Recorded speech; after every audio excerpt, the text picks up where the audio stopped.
براہ راست کراچی لیے چلیں گے مولانا فضل الرحمان MQM کے مرکز پر خالد مقبول صدیقی کے ہمراہ گفتگو کر رہے ہیں۔ ہم نے کہا اور موجودہ حالات پر ان کے اور ہمارے درمیان بڑی ہم آہنگی پائی جاتی ہے، اسی حوالے سے یہ بہت بڑی بنیاد بنے ہیں مولانا صاحب کی شخصیت، جو ہم نے مذاکرات کا یہ تسلسل قائم رکھا ہے۔ اور میں مولانا صاحب سے درخواست کروں گا کہ آپ آج کراچی کی میڈیا سے بات کریں، پھر میں بسم اللہ الرحمن الرحیم نحمدہ ونصلی علی رسولہ الکریم۔ آپ جانتے ہیں کہ پاکستان کے اندر اس وقت جب کہ حکمرانوں کے خلاف عدم اعتماد کی تحریک قومی اسمبلی میں پیش ہو چکی ہے، تو متحدہ قوم مومن کے ساتھ ہمارے مذاکرات چلتے رہے ہیں۔ اسلام آباد میں بھی ملاقاتیں ہوئی ہیں، اور آج جب میں یہاں کراچی آیا تو میں نے ضروری سمجھا کہ میں ان کے مرکز میں حاضری دوں۔ اور گفتگو تو جیسے کہ خالد مقبول صاحب نے خود ہی فرمایا کہ ہم آہنگی پائی جاتی ہے، میں کہتا ہوں ہم آہنگی نہیں، بھرپور ہم آہنگی پائی جا رہی ہے، اور میں یہاں سے مکمل طور پر مطمئن ہو کر جا رہا ہوں۔ یہ اور بات ہے کہ MQM کو شاید ایک آدھ دن فارمل اعلان کرنے میں لگ جائے، تو اتنا تو ہوتا ہی ہے۔ تو اس اعتبار سے انشاءاللہ العزیز عدم اعتماد کی تحریک کی کامیابی یقینی ہے، اور اس میں جو حکومت کے اتحادی اور حلیف جماعتیں ہیں، سب کے ساتھ ہمارے رابطے ہیں، سب کے ساتھ ہماری گفتگو چل رہی ہے، اور دو میں سے ایک فیصلہ تو ہو چکا ہے کہ اب ان کے حلیف ان کے ساتھ نہیں رہے، اور ہمارے ساتھ فیصلہ کرنے میں شاید اس کا باقاعدہ اعلان کرنے میں کچھ وقت ایک آدھ دن اور لگ جائے، تو وہ مکمل طور پر تنہا ہو چکا ہے۔ اور آپ دیکھ رہے ہیں جس طرح کی وہ یا اس کی جماعت کے لوگ میڈیا کے اوپر جلسوں میں جو زبان استعمال کر رہے ہیں، یہ کسی شریف انسان کی زبان نہیں ہو سکتی، اور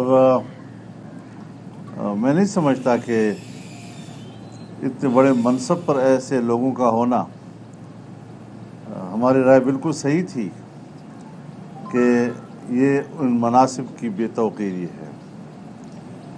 آج جب یہ لوگ کہتے ہیں امر بالمعروف، امر بالمعروف کا لفظ بولنا بھی ان کو نہیں آتا، اور پوری آیت تو سرے سے نہیں آتی کہ یہ کہاں لکھا ہوا ہے قرآن میں اور کون سی آیت میں ہے، اور آیت کیسے پڑھی جائے گی۔ تعجب مجھے اس بات پر ہے کہ جو سر تاپا منکر ہے وہ اپنے آپ کو معروف کہہ رہا ہے، سر تاپا منکرات سے بھرے ہوئے، اور اپنے آپ کو معروف کہہ رہے ہیں۔ شرم تم کو مگر نہیں آتی۔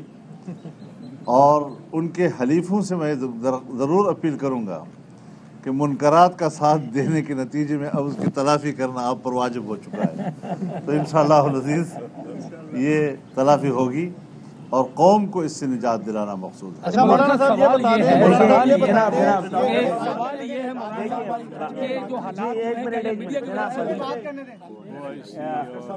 آپ نے مولانا صاحب کی رائے بھی سن لی ہے۔ ہم مولانا صاحب کی رائے کو اور ان کے ساتھ جو قومی قیادت ہے، اکابرین ہے، اس کو بڑی اہمیت دیتے ہیں، ان کے مشوروں کو بھی اور رائے کو بھی، اور اس کی روشنی میں ہی فیصلہ کریں گے۔ لیکن مولانا صاحب آپ اور جو قومی قائدین ہیں بڑے خوش نصیب ہیں کہ ان کو ان حالات کا سامنا نہیں ہے جن حالات کا ہمیں سامنا ہے، اور گزشتہ 15 سال میں قومی دھارے میں شامل ہونے کے لیے اور قومی قیادت کے ساتھ شامل ہونے کے لیے ہمارے پاس، پاکستان کے پاس فائنینشیل اسپیس نہیں بچی اور ہمارے پاس پولیٹیکل اسپیس نہیں چھوڑی گئی ہے۔ تو ہمیں تو ایک دن نے ایک لمحہ جو ہے ہمارے لیے قدم پھونک رکھنے کی ایسے موقع پر ہمیں تو آپ کی وجہ سے بڑا حوصلہ ہے کہ ہم دوسری طرح بھی سوچنے کا ایک آپشن ہمارے پاس آیا ہے، اور ہم آپ سے آج بھی درخواست کی ہے کہ اس خصوصی حالات میں جس سے ہم گزر رہے ہیں، ہم ایک سیاسی جماعت کی حیثیت سے بھی، ایک قوم کی حیثیت سے بھی، اس کی 50 سال کی داستان ہے جس کو میں دہرانا مناسب نہیں سمجھوں گا، آپ جانتے ہیں، اور 15 سال سے تو ہم دیوار سے لگا نہیں دیے گئے، دیوار پہ چنوا دیے گئے ہیں۔ تو جو ہمیں لگے گا ہمیں سانس لینے کی اجازت مل رہی ہے، اور آپ کو پتہ ہے کہ وہ جماعتیں جو آج اپوزیشن میں بھی ہیں، الحمدللہ اللہ کا شکر ہے کہ ان کا کوئی کارکن لاپتہ نہیں ہے۔ ہمارا ابھی بھی حکومت میں ہوتے ہوئے 100 سے زیادہ لوگ لاپتہ ہیں۔ آپ میں سے اللہ کا شکر ہے، اور اللہ کا شکر ہے ایسا ہی رہے پاکستان میں، آپ کی کسی کی دفاتر بند نہیں ہیں، منہدم نہیں کیے گئے، ہمارے ہیں۔ اس حکومت سے ہمیں یہ تھا کہ کم سے کم وہ ہمیں حکومت میں رہنے کا جواز تو رہنے دیتی۔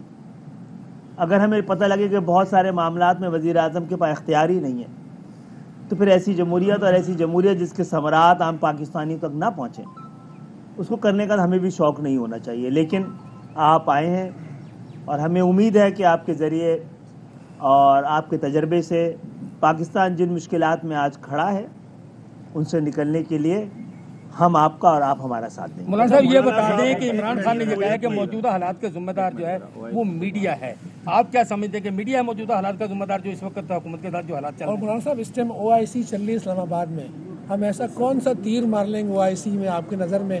کشمیر پہ کیا مکمل قرارداد کوئی پاس کروا سکیں گے؟ اپنے موقف کو بتلا سکیں گے آج OIC کے اندر بھی؟ موجودہ حالات دیکھیے، ایک ان کی سوچ ہو سکتی ہے، اگر OIC کا اجلاس اسلام آباد میں رکھا گیا ہے تو اس اجلاس کے تاریخ کے تعین سے پہلے حزب اختلاف 23 مارچ کو اسلام آباد میں مہنگائی مارچ کا اعلان کر چکی تھی۔ کیوں پوری دنیا کو اور اسلامی دنیا کو اس امتحان میں ڈالا گیا کہ ایک طرف پوری قوم اسلام آباد کی طرف مارچ کر رہی ہے، دوسری طرف اس کے خلاف عدم اعتماد آ چکی ہے، یعنی اب وہ قوم کا نمائندہ نہیں ہے۔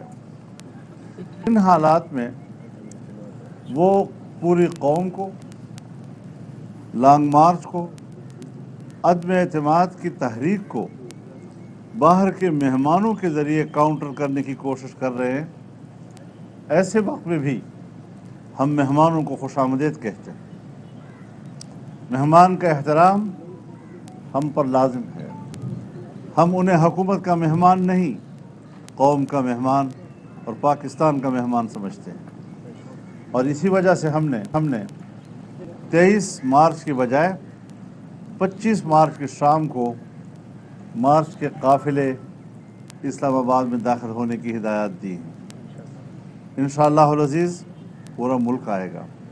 دیکھنا یہ ہے کہ پاکستان کا کون سا وہ بدبخت شہری ہے کہ جو عمران خان کے ساتھ کھڑا ہوگا اور اس بات کا ثبوت دے گا کہ میں اس ملک کی تباہی میں عمران خان کا ساتھ دے رہا ہوں۔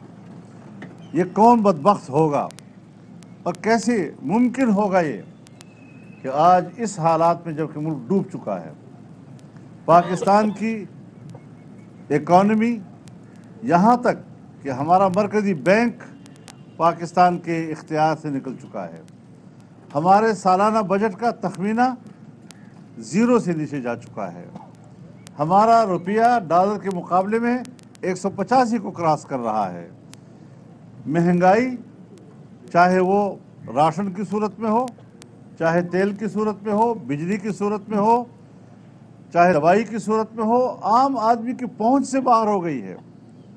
اور ان حالات میں بھی وہ جلسوں میں کھڑا ہوتا ہے۔ میں کہتا ہوں یہ بڑی جرأت مند مرغی ہے کہ جو اپنا چونچ گند میں مارتی ہے اور گند کو چکتی ہے اور پھر اپنی چونچ کو اونچا بھی رکھتی ہے۔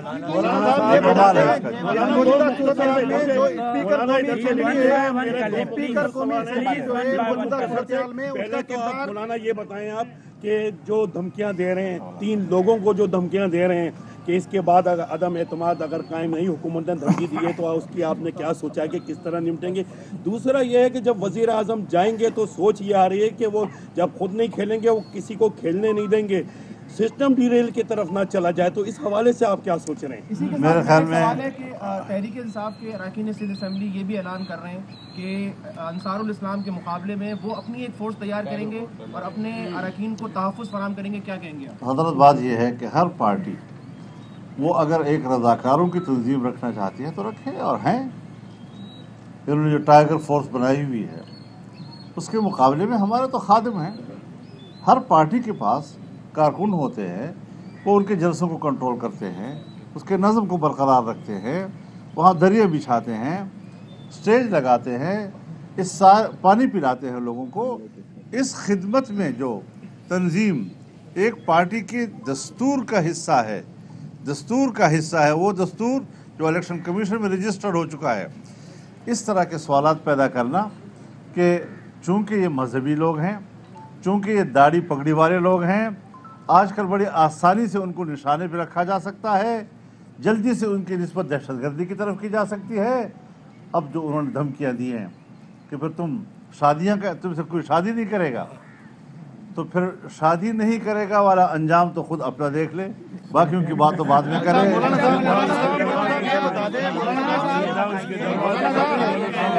ابھی آپ مجھے بتائیں،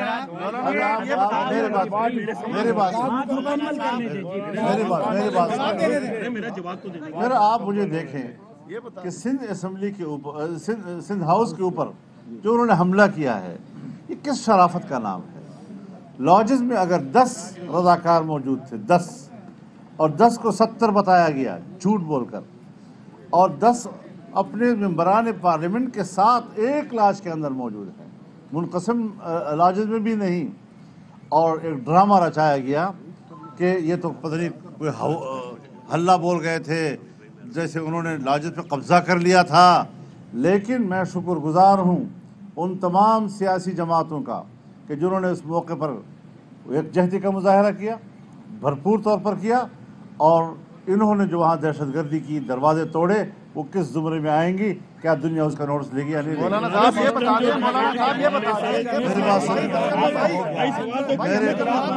میری بات سنیں، کہ ایم کیو ایم سمیت جو حکومت کے اتحادی ہیں وہ فیصلہ کرنے میں دیر کیوں لگا رہے ہیں؟ کہیں آپ کے ساتھ ڈبل گیم تو نہیں کھیل رہے؟ یہ مجھے بتا دیں. اور اس کے ساتھ ساتھ اسپیکر قومی اسمبلی کا کیا کردار ہے؟ کیونکہ کہا جا رہا ہے کہ وہ 25 کو اجلاس بلائے گا اور کچھ بھی نہیں کرے گا، وہ آئیں بائیں چائیں ہو جائے گا. اس میں ایڈ یہ کر لیں کہ پیپلز پارٹی نے جو مطالبات مانے ہیں کہ پاکستان سے، تو آپ گارنٹی لیں گے زرداری صاحب ان کو عمل درآمد کروائیں گے؟ دیکھیے بات یہ ہے کہ کچھ چیزیں اعتماد کے طور پر کی جاتی ہیں. 14 سال میں تو اختلاف رہا، 14 سال میں شکایتوں کا تبادلہ رہا، لیکن حالات بدلتے ہیں، اور بدلتے ہوئے حالات کچھ نئی تعلیمات دیتی ہیں، نئی راہیں دیتی ہیں. آج جب دونوں جماعتوں کے درمیان رابطہ ہو چکا ہے، ان کی ٹیمیں ایک دوسرے کے ساتھ بیٹھی ہوئی ہیں، اور پیپلز پارٹی نے یہ اشارہ دے دیا ہے کہ ہم ان کے مطالبات تسلیم کرنے کو تیار ہیں، اور بلدیات کے نئے ترمیمی بل میں ہم ان کے مطالبات کو سمونے کے لیے تیار ہیں، تو اس کے بعد تو میرے خیال میں بحث ختم ہونی چاہیے. ہاں جی، آپ بھروسہ کرتے ہیں؟ ظاہر ہے بھروسے کی بہت دنیا چلتی ہے. اگر بھروسہ نہ ہو تو میں یہاں کھڑا نہ ہو سکتا. وفاقی جمہوریہ میں نواز شریف صاحب نے پیپلز پارٹی کا ساتھ نہیں دیا، بہت سارے معاملات ہوئے. آپ اس بات کی گارنٹی ایسی کیا دینے آئے متحدہ قومی موومنٹ کو کہ جو ہے وہ یہاں پر اس پر عمل ہوگا؟ آپ ان کو ضمانت دے رہے ہیں کیونکہ وہ بہت پکے ضمانتی بنے ہیں آپ اس ٹائم پر. یہ فرما دیجیے. ہماری سیاست جو ہے وہ ضمانتوں کی سیاست نہیں ہے، اعتماد کی سیاست ہے، زبان کے اعتماد کی سیاست ہے. بہت شکریہ جی، بہت شکریہ.